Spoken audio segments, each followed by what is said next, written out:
And we're running beautifully for the time. So we have about 10 minutes before we take a short break for questions and answers to the panel members or to Romilly if it's a more general point about the project and the programme as a whole. Over to the panel, so probably starting with Romilly. Yes, I'll just give a bit of background on who we invited and the kind of organisation of the event. The guys here can then give some more specifics about how they kind of dealt with that. In terms of the event itself, we had, and who was invited, we asked all the museums in the cohort to, sorry. No, you're on. Oh. Just use it. We asked all the museums in the cohort to come up with who would be on that invite list. So included corporates, trusts, foundations, any individuals that they might have had relationships with. And so it was very much up to them who was then on that list and invited. We had, I think, over 100 people that we sent invitations out to. Of that, we then had some corporates that attended. The museums themselves invited people, and so there were people that were related to the museum, so whether those were trustees or people that were interested in their wider work already. And we also, as part of our project, we have a project advisory group, which is made up of people from trusts and foundations, some individuals that give, and also corporates as well. So they were invited to the event and came along. So that's how we arrived at the guest list. Can you say why they came? Okay, so in terms of the background that they were given about the event, obviously our project advisory group knew what the event was about because they were already involved in the project. In terms of the wider group, we put together a brochure, which was a great, actually, in terms of kind of the cohort working together to do that. So we had a really nice kind of A5 brochure that went out with invitations, and that set out what each of the museums was all about, what they were looking to do in terms of fundraising, and again, it's already been mentioned, elevator pitch, what's your real key vision, your key messages. All of that was encapsulated in that brochure as well, so that was really useful. And within that, and also with the invite, we explained to them that this was an opportunity really to showcase museums in Hampshire, what they were doing, an opportunity also to meet with more than one organisation. As Nicole said, obviously they've had their own events and they have been able to tailor that to their particular needs and a group of people invited, but this was a real opportunity for potential funders to meet with more than one organisation at once. Obviously funders don't just give to one organisation, so a real opportunity for them as a cohort to have that kind of opportunity to meet with people that probably otherwise wouldn't have come either down to Hampshire or have even known about some of our organisations. So very much about kind of promoting them, giving them an opportunity to showcase in that way. As part of the event as well, we had a presentation, and then we had an opportunity for them also with their stands as well to talk to people. It's very much a networking event as well. Anyone else like to add? I'd just like to add that we had excellent support from the fundraising practice, who I think are here today. We mustn't forget Jackie and Pat, I think. So Sarah, sorry. Yeah.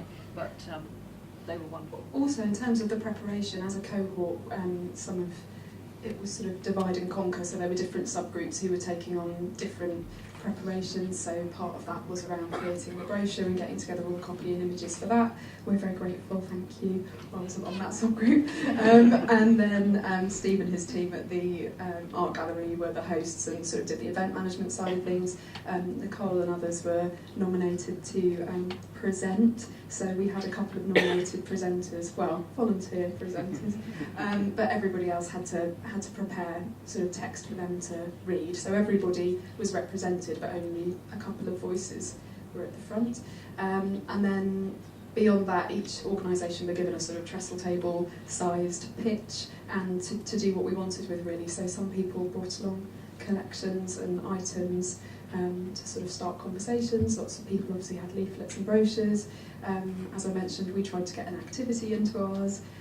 So I think people interpreted the brief in different ways, but we all had the sort of same amount of time and space. Can I ask, how many came?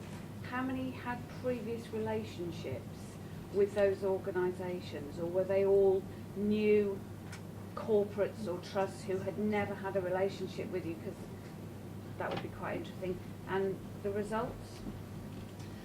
So in terms of the numbers that came, I'd say that quite a number of them were people that were connected to the museums already. With the project, we have a few key people that come to the training and are involved on a regular basis. But with the showcase, we had a much wider group of people come along. We also, in terms of the invite list that we sent out, I think we ended up with about 40 people from that were able to attend. A mix of organisations and things within that. Sorry, what was the other part of your question? It was about whether they had previous Right. relationships, Oh, yeah. Okay. propensity to give, and the results. Okay. So existing relationships, we did have some existing relationships. There were definitely some new organisations that did come along as well. And from that, I think quite a number of the museums actually have taken up, I know from the panel here, I think that you've had further contact with people that were there, and particularly on a kind of, contact they wouldn't have otherwise had from that event. And I think, as people have already said, I think it was a really great learning opportunity, opportunity to kind of present themselves in that way that they probably wouldn't have done before. And obviously positives come from that, and also then development points as well. So we've gone on. So you'll have heard in the video Fiona from HMS Warrior talking about an event at the Chamber of Commerce that we ran.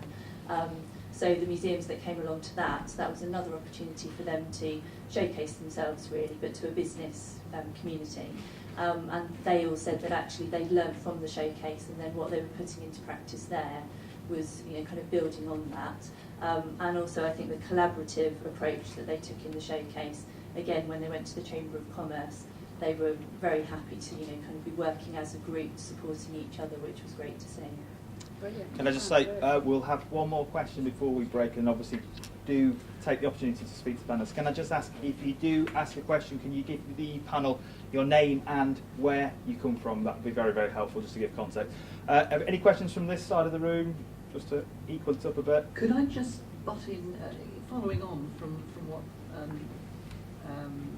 Romilly was saying?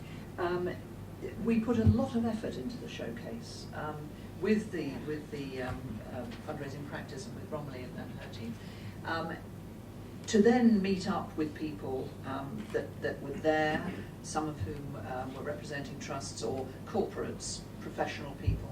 It would have been a no-brainer not to follow some of it up, and we did. It doesn't mean to say you're going to, on a first approach, get everything you want, but it's absolutely key that you take the bull by the horns and just do it. You've just got to find the will to say, right, I'm going to make an application and let's see how it goes, and move it on, or ask for a meeting, whatever.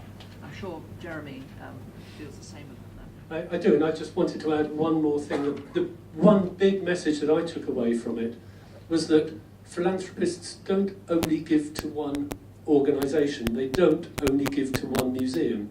So if you think, well, they're already supporting such and such, I don't think I can talk to them. That's not the case. And that's something that we learned from talking to visitors at that event. Yeah. One final question. David Burgess, consultant and co-director of the National Arts Fundraising School. I'm interested to know how many of the panel have made personal donations to their organisations, and what impact you found this has had on asking other people to give. Good question. I had a mentor in my early days when I was working, and I worked with Lady Schulte. She said to me, you either do the work or you give the money. In fact, she put it the other way around. You give the money or you do the work. I have personally always done the work, and continue to do that. I have been a solicitor, and I engage with what I know, and I want to donate my services in the way that I know best. I do give some money, not vast sums. That may change in my will, who knows? But some boards think that every trustee on the board should give a sizable figure, and I don't necessarily think that's correct, because I know that my contribution in kind has seen them through a huge change management program, And that's only because I've been a chief executive myself, I've been a lawyer, and you know what you're doing, and you need to donate what you do best. If it's just the money, that's fine. But, you know, give what you can. As the other trustee up here, I've done both, actually. And it does make a difference when you're talking to people, because you may well get asked the question, what have you given? And it's great to be able to put your hand on your heart and say, yes, I've given either time, in my case a considerable amount, and money, not so considerable, but it is growing. And it doesn't have to be a lump sum.